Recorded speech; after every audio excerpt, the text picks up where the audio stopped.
ನಮಸ್ಕಾರ ಸ್ನೇಹಿತರೆ. ನಮ್ಮ ಜೀವನದಲ್ಲಿ ಹಣ, ಐಶ್ವರ್ಯ, ಶಾಂತಿ ಮತ್ತು ಸಂತೋಷ ಇರಬೇಕೆಂದರೆ ಲಕ್ಷ್ಮೀದೇವಿಯ ಕೃಪೆ ಅತ್ಯಂತ ಮುಖ್ಯ ಎಂದು ನಮ್ಮ ಹಿರಿಯರು ಹೇಳುತ್ತಾರೆ. ಕೆಲವರ ಮನೆಗಳಲ್ಲಿ ಹಣ ಬಂದರೂ ಉಳಿಯುವುದಿಲ್ಲ, ಸದಾ ಸಮಸ್ಯೆಗಳು ಮಾತ್ರ ಬರುತ್ತದೆ. ಇದರ ಹಿಂದೆ ಕೆಲವೊಮ್ಮೆ ನಮ್ಮ ಜೀವನದ ಅಭ್ಯಾಸಗಳು ಮತ್ತು ಮನೆಯ ವಾತಾವರಣವು ಕಾರಣವಾಗಿರಬಹುದು. ಹಾಗಾದರೆ ಲಕ್ಷ್ಮೀದೇವಿ ಸದಾ ಮನೆಯಲ್ಲಿ ನೆಲೆಸಬೇಕಾದರೆ ಯಾವ ಆಧ್ಯಾತ್ಮಿಕ ಬದಲಾವಣೆಗಳನ್ನು ತರಬೇಕೆಂದು ನೋಡೋಣ. ಸ್ನೇಹಿತರೆ, ಅದಕ್ಕಿಂತ ಮುಂಚೆ ಮಾನಸ ಮಂದಾರ ಯೂಟ್ಯೂಬ್ ಚಾನಲ್ನ ಸಬ್ಸ್ಕ್ರೈಬ್ ಮಾಡಿಕೊಂಡು ವಿಡಿಯೋಗೆ ಒಂದು ಲೈಕ್ ನೀಡಿ, ಈ ವಿಡಿಯೋನ ನಿಮ್ಮ ಫ್ರೆಂಡ್ಸಿಗೆ ಶೇರ್ ಮಾಡಿ. 1. ಮನೆಯು ಸದಾ ಸ್ವಚ್ಛವಾಗಿರಬೇಕು.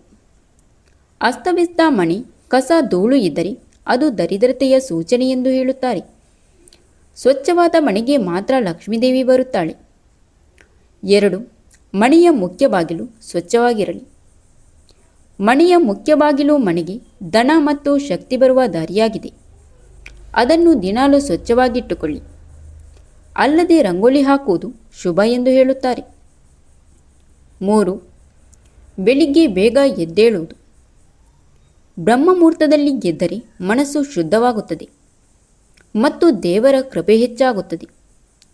ತಡವಾಗಿ ಎದ್ದರೆ ಆಲಸ್ಯ ಹೆಚ್ಚಾಗುತ್ತದೆ, ಇದರಿಂದ ಲಕ್ಷ್ಮಿಯ ಅನುಗ್ರಹ ಸಿಗುವುದಿಲ್ಲ. 4. ದೇವರ ದೀಪ ಹಚ್ಚುವುದು. ಪ್ರತಿದಿನ ಬೆಳಿಗ್ಗೆ ಅಥವಾ ಸಂಜೆ ದೇವರ ಮುಂದೆ ದೀಪ ಹಚ್ಚುವುದು ತುಂಬ ಶುಭಕರ. ಇದು ಮನೆಯಲ್ಲಿ ಸಕಾರಾತ್ಮಕ ಶಕ್ತಿ ಹೆಚ್ಚಿಸುತ್ತದೆ.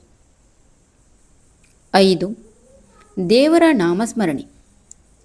ದೇವರ ನಾಮ ಜಪ ಮಾಡುವ ಅಭ್ಯಾಸ ಮನಸ್ಸಿಗೆ ಶಾಂತಿ ಕೊಡುತ್ತದೆ. ಇದರಿಂದ ಮನೆಯ ವಾತಾವರಣವು ಪವಿತ್ರವಾಗುತ್ತದೆ. 6. ಹಿರಿಯರ ಆಶೀರ್ವಾದ ಇರುವ ಮನೆಗೆ ಲಕ್ಷ್ಮೀದೇವಿಯ ಕೃಪೆ ಸದಾ ಇರುತ್ತದೆ. ತಾಯಿ, ತಂದೆ ಮತ್ತು ಹಿರಿಯರಿಗೆ ಗೌರವ ಕೊಡಬೇಕು. 7. ಮನೆಯಲ್ಲಿ ಸದಾ ಜಗಳ ಇದ್ದರೆ ಶಾಂತಿ ಇರುವುದಿಲ್ಲ. ಅಂತಹ ಸ್ಥಳದಲ್ಲಿ ದೇವರ ಅನುಗ್ರಹ ಕಡಿಮೆ ಇರುತ್ತದೆ ಎಂದು ಹೇಳುತ್ತಾರೆ.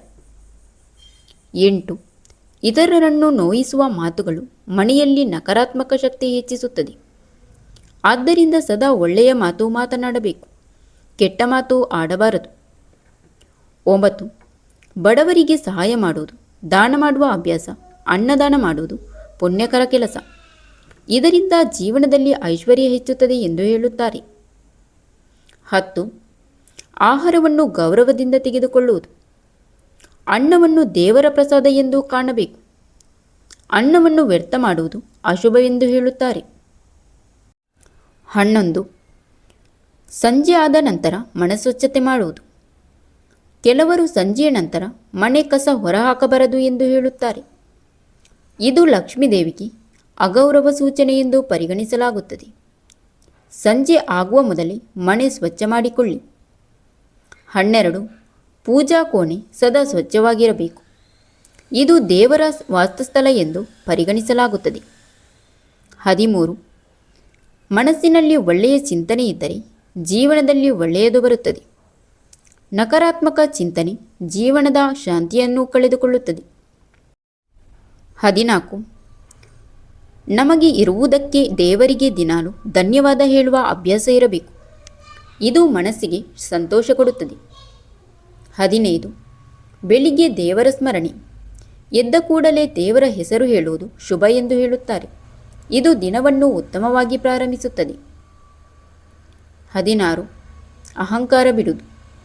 ಅಹಂಕಾರವಿರುವ ವ್ಯಕ್ತಿಗೆ ಜೀವನದಲ್ಲಿ ಶಾಂತಿ ಇರದು. ಸರಳತೆ ಮತ್ತು ವಿನಯ ಇದ್ದರೆ ದೇವರ ಕೃಪೆ ಸಿಗುತ್ತದೆ. 17. ಕೆಲಸದಲ್ಲಿ ಪ್ರಾಮಾಣಿಕತೆ. ಪ್ರಾಮಾಣಿಕವಾಗಿ ಕೆಲಸ ಮಾಡುವ ವ್ಯಕ್ತಿಗೆ ದೇವರ ಆಶೀರ್ವಾದ ದೊರೆಯುತ್ತದೆ. ಆದ್ದರಿಂದ ಜೀವನದಲ್ಲಿ ಯಶಸ್ಸು ಬರುತ್ತದೆ. 18. ಅವಶ್ಯಕತೆ ಇರುವವರಿಗೆ ಸಹಾಯ ಮಾಡುವುದು ಮಾನವೀಯ ಗುಣ. ಇದು ಪುಣ್ಯಕರ ಕೆಲಸ ಎಂದು ಹೇಳುತ್ತಾರೆ. 19. ಕುಟುಂಬದಲ್ಲಿ ಪ್ರೀತಿ. ಕುಟುಂಬ ಸದಸ್ಯರ ನಡುವೆ ಪ್ರೀತಿ ಇದ್ದರೆ ಮನೆಯಲ್ಲಿ ಶಾಂತಿ ಇರುತ್ತದೆ. ಅಂತಹ ಮನೆಗೆ ಲಕ್ಷ್ಮೀದೇವಿಯ ಕೃಪೆ ಹೆಚ್ಚಾಗುತ್ತದೆ. 20. ಸದಾ ಸಕಾರಾತ್ಮಕ ಮನೋಭಾವವಿರಬೇಕು. ಸಕಾರಾತ್ಮಕ ಮನೋಭಾವ ಜೀವನವನ್ನು ಸುಂದರವಾಗಿಸುತ್ತದೆ.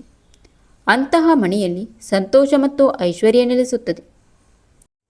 ಸ್ನೇಹಿತರೆ, ಈ 20 ಆಧ್ಯಾತ್ಮಿಕ ಅಭ್ಯಾಸಗಳನ್ನು ಜೀವನದಲ್ಲಿ ಅಳವಡಿಸಿಕೊಂಡರೆ ಮನೆಯಲ್ಲಿ ಶಾಂತಿ, ಸಂತೋಷ ಮತ್ತು ಲಕ್ಷ್ಮೀದೇವಿಯ ಕೃಪೆ ಹೆಚ್ಚುತ್ತದೆ.